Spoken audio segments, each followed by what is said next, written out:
Hi, happy Tuesday. Welcome back to my channel. This is Ruby's Polished by Grace, and I have a message for you.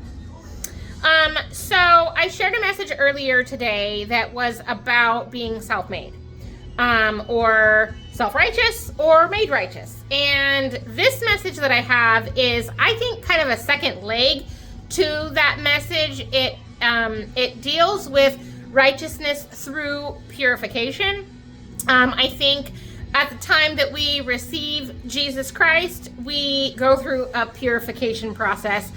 There's a place in scripture where it says, he that has begun a good work in me will carry it out until the day of Jesus Christ.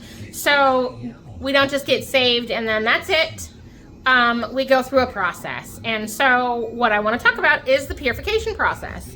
And so I want to start in 1 Peter. This is 1 Peter chapter 1. I'm going to start in verse 6. So it says, be truly glad that there is wonderful joy ahead, even though you must endure many trials for a little while. These trials will show that your faith is genuine. It is being tested as fire tests and purifies gold, though your faith is far more precious than mere gold. So when your faith remains strong through many trials, it will bring you much praise and glory and honor on the day when Jesus Christ is revealed to the whole world. In verse 8, you love him even though you've never seen him. Though you do not see him now, you trust him, and you rejoice with glorious, inexpressible joy. The reward for trusting him will be the salvation of your souls.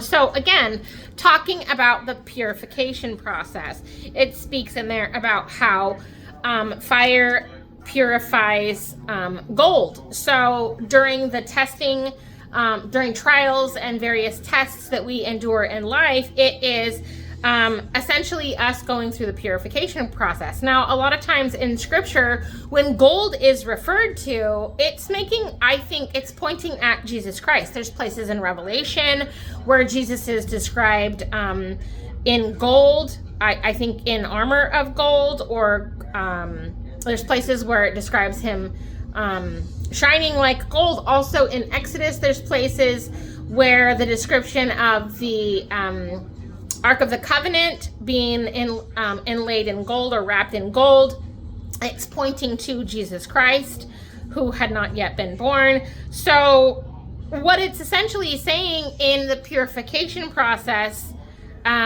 is for us to be more like Christ, for us to be purified like gold, or to be purified like Christ in this situation. So I also want to talk about a scripture in Proverbs. This is Proverbs 17 verse 3. It says, fire tests the purity of silver and gold, but the Lord tests the heart. So the Lord allows us to go through various trials and tests so that we can be purified and become golden. Or become more like Christ. Also, we can see a pretty what's the word that I'm looking for here? Direct story in the story of Daniel, in the book of Daniel, with the story of Shadrach, Meshach, and Abednego, when they were thrown into the fiery furnace for essentially not denouncing the God of Israel, or the Hebrew God, our God, the God of heaven and earth. So now when they were thrown into the fiery furnace, they were not harmed, their clothes weren't singed, nothing happened to them at all. And in fact, there was a fourth man in the fire aside from the three that were initially thrown in, Shadrach, Meshach, and Abednego. Of course, we all know who the fourth man in the fire was. But again, this is about the purification process. As fire tests and purifies gold, this is about us becoming more pure and more like Jesus as we go through the trials, the fire.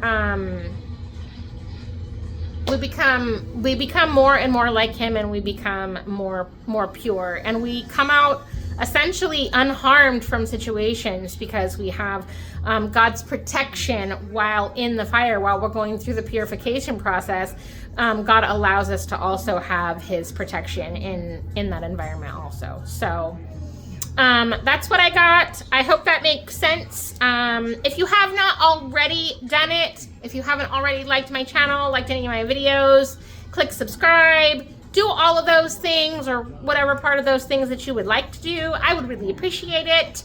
It helps me to know that the messages that I'm sharing are received by people. It's, you know, I know and believe that the messages that I'm sharing are something that I'm sharing because I felt led by God to do that. But when you go in, like the video, subscribe to the channel, comment on it, do whatever it is that you do to support the content that I'm sharing, then it gives me an extra layer of confirmation through the Spirit of God that y'all like what I'm doing. So anyways, that's what I got. Bye, love you. I'll see you on my next video, and have a great day. Bye.